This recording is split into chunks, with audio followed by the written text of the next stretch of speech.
Dan demikian lagi, jika orang berkehendak berseteru, beristri, beristri, maka bertanya ia akan dikau perempuan yang hendak diperbuatannya istri itu. Padahal ia jahat perbuatannya, maka harus engkau kabarkan akan kejahatan perempuan itu. Menanti si Laura belum kahwin, darah baru, kan? Maka merumpuk orang ditanya, silung rencana nak kalon anak si Pulan, saudara baru dulu. Tuman bakro nak kibar, nagot kan? Tak tepu bahawa anak si Pulannya nah nagot jahat. Ceritakan makji, bau ragamnya. Oh, nyonya baik tacok. Baik nejak kena. Tapi dengan karena Allah, baik dengki. Okey benar sih. Baik bengeh ke kesimpulannya antara buah nagot, urun kot. Nyakon, memang betul-betul hanagot. Bercerita aja keburukan di supaya baik icoknya ke darah baru. Mami icok darah baru urung jahat. Dan itu ujung je kan susah. Yang baik binasa haji ni. Baik binasa urung yang kalau. Bila memang terjadi jadi kan binasa haji. Maka itayong kita ceritakan kejahatan sira urindong yang kepada urung yang kalonnya yang hukum di korupa. Yang mana yang tak ceritakan keburukan urung cikji habis. Kan?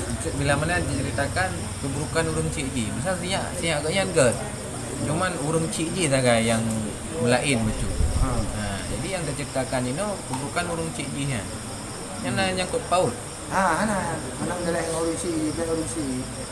No yang keburukan urung yang tak perle. Ini kehendak. Ai pun dalam urusi ni mah. Kan bila mana nanti kadang dia kahwin lah efek samping cik kadang tu. Contoh lain urung cikji yang galai ikut campur. Kaunya anak dalam dia. Yang kan terserah baru. Lako di banyak cara roh itu asai kot akai urinongnya ini. Ya. Penting urinongnya kot. Ya. Bro. Anak dalam. Urusi ada mau tahu tanya. Yang ceritakan asal muasal urung cikji pun kahwin. Karena si kadang mana keturunan. Ya dia. Galak kahwin. Kan misalnya awai kahwin mak dengan dia haji. Awai hamil delay. Ya dia.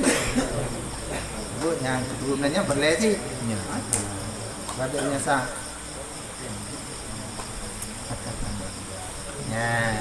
Yang hanam galera keturunan hanam pun pula mak guru kau isi kau. Yang perle dia kau ngane ni. Cewek dua.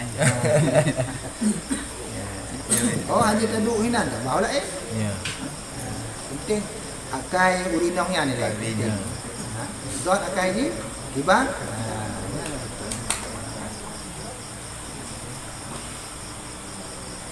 Yang perlu pegang. Kita ceritakan kejahatan urinong yang kepada cira urung yang kalon yang akan upah. Maka harus engkau kabarkan kepada bapa perempuan itu akan kejahatan laki-laki itu. Nanti sebaliknya uragam yang kalon itu balik tanya. Ayah uragam yang tanya ayah urinong tanya bintu tiba. God.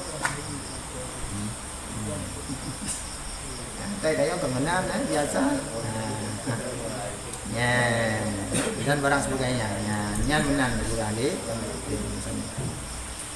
Jid kabarkan. Hana buku dan hana jahat. Dan hana termasuk tengok urung yang mufat. Bila terjadi kabarkan kejahatan-kejahatannya dengan karena Allah. Baik karena dengki. Saya tanya ladu nak dengki. Awak itu anak dia dia anak long. Bah tu bro. Anak bro. Dia kan kena aja bak long tu kena aja. Yang bukan berdasarkan karena Allah, tetapi karena dengki. Itu yang karena dengki. Yang desa termasuk upan.